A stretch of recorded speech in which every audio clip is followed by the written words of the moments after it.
विगत दिवस का जो पोलिंग परसेंटेज आपने देखा, जो पिछले जो 2019 के लोकसभा चुनाव थे, उसके बाद अब का जो कल का लोकसभा चुनाव हुआ, जो परसेंटेज हुआ, उस पर जो डाउन हुआ, उस पर आप क्या कहना चाहेंगे?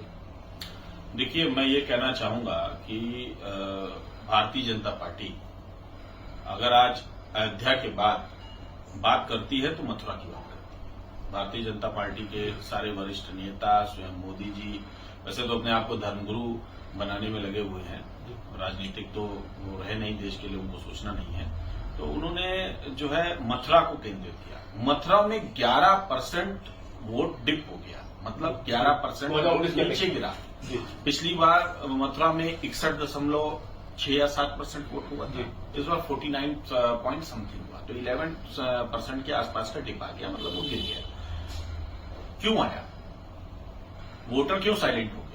इलेक्शन कमीशन इतने सारे प्रोग्राम चलाता है, स्वीप कैंपेनिंग चला रहा है, बाकी अन्य कैंपेनिंग चला रहा है, लगातार लोग जागरूकता की बात कर रहे हैं, पर वोटर नहीं निकला, अपना अधिकार के लिए नहीं निकला। क्यों नहीं निकला? क्योंकि जो हिंदुओं को इन्होंने धार्मिक अफीम दी थी ना, नशा उतर रहा है।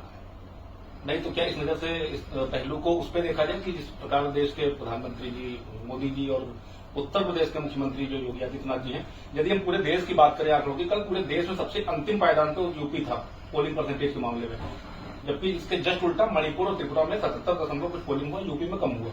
इस पर क्या कहना चाहेंगे? देखिए, यूपी के लोग जो कि भारतीय जनता पार्टी के साथ धार्मिक मुद्दों पे चले गए थे, ना कि विकास के मुद्दों पे, वो अब वापस भारतीय जनता पार्टी के साथ नहीं गए, उन्होंने छोड़ दिया।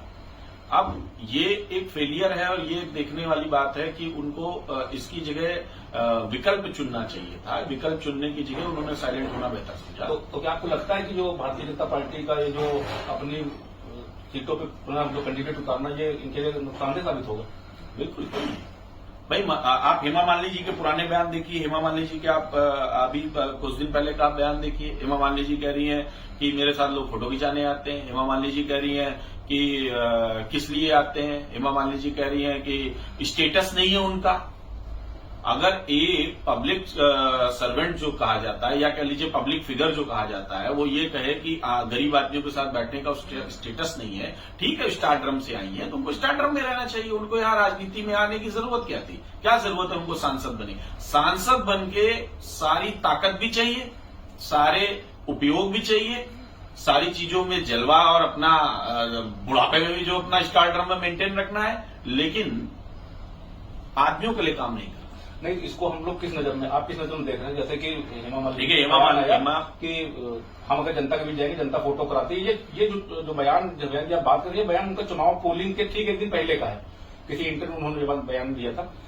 तो आपको क्या लगता है, ये बयान उनका उचित था या अनुचित था? कहां से उचित हो सकता है? एक जनता प्रतिनिधि, जो जनप्रतिनिधि होता है, उसका ये कहना कि स्टेटस नहीं है लोगों का मेरे साथ बैठने का, ये उचित कहां से हो सकता है? हम तो भाई सबके लिए है ना, हम तो सबके लिए वैसे ही अवेलेबल हैं। और सबसे बड़ी बात है, राजनीति होती ही नीचे के लोगों के लिए है, पिछड़े लोगों के लिए, जो समाज से छूट गए उन लोगों के लिए है, जो लोग काम नहीं कर पा रहे हैं आज की डेट में, जिनको समस्या उनके लिए है। कोई संपन्न आदमियों के लिए थोड़ी राजनीति का कोई पैमाना बना है। और हेमा मालिनी जी को पता ही नहीं है एक्चुअल पॉलिटिक्स क्या होती है। उन्होंने पूरी जिंदगी लेविश लाइफ बिताई है। अब उनको धूप में जाने में दिक्कत होती है, उनको पैदल चलने में दिक्कत है, उनको लड़ना ही क्यों है चुनाव? अब पब्लिक किसान मंच की क्या भूमिका रहेगी तीसरे चौथे चरण के मतदान के दौरान? देखिए, किसान मंच का आपका यूपी में काफी कई जिलों में प्रभाव है, क्या भूमिका रहेगी आप? देखिए, वर्तमान में मैं आम आदमी पार्टी में हूं और संजय जी के साथ मैं लगातार काम कर रहा हूं। संजय जी देश में इस समय एक ऐसी आवाज है जो विपक्ष की सबसे बुलंद आवाज है। विपक्ष की अगर कोई आवाज देश में हर एक आम आदमी सुनना चाहता है तो वो संजय जी की आवाज है, जिसको सुनना चाहता है। आप कहीं भी जाएंगे तो उनके भाषणों की, उनकी बातों की चर्चा हो रही होगी। तो हम लोग फिलहाल इंडिया अलायंस में हैं, राष्ट्रीय किसान मंच इंडिया अलायंस में है। मैं तो आम आदमी पार्टी का सदस्य हूं, आम आदमी पार्टी का मैं लखनऊ का जिलाध्यक्ष भी हूं। तो उस नाते से हम लोग तो लगातार यही काम कर रहे हैं कि जो धर्म के नाम पे सरकार बना लिया है ना, जिसको विकास से कोई मतलब नहीं है, शिक्षा से कोई मतलब नहीं है, स्वास्थ्य से कोई मतलब नहीं है। आप देखिए किसी भी तरह की कोई भी समस्या होती है तो ना प्रधानमंत्री ना मुख्यमंत्री को संवेदन भी, मणिपुर की देखिए संवेदनशीलता की मतलब एक पराकाष्ठा है। आप लद्दाख में देखिए सोनम वांगचुक बैठे हुए हैं लगातार जो है अनशन पे। आज मुझे लग रहा है 40 दिन से ऊपर हो गया, जिसमें वो 30 दिन से ऊपर अनशन कर चुके हैं, कुछ सुनवाई नहीं है। तो मुझे लगता है कि कहीं ना कहीं तानाशाह की तरफ बढ़ने का प्रयास है, देश को राजतंत्र और तानाशाही की तरफ ले जाने का प्रयास है। इसलिए जो भी व्यक्ति लोकतंत्र में विश्वास रखता है, संविधान में विश्वास रखता है और देश के साथ, उसको फिलहाल इंडिया अलायंस, इंडिया गठबंधन का हिस्सा होना चाहिए। और इस समय प्रायोरिटी होनी चाहिए कि भाजपा अपने ये जो नापाक मंसूबे हैं इस पे कामयाब ना हो, ये नष्ट। यूपी का जो फ्यूचर देखा जाए, लोग जो डिम्पल यादव जी हैं या अखिलेश जी हैं, जो भी आपके इंडिया गठबंधन के लोग, वो लोग बयान बार बार दे रहे हैं। अभी उन्नाव की जनसभा में डिम्पल यादव का बयान था कि यदि केंद्र से मोदी सरकार जाएगी तो उत्तर प्रदेश सरकार भी डामाडोल होगी। इस पर क्या कहना चाहेंगे? देखिए बट नेचुरल है, केंद्र से मोदी सरकार जाएगी तो इसका मतलब यह है कि मोदी जी खुद कहते हैं कि उत्तर प्रदेश में उन्हीं के चेहरे पे सरकार बनी।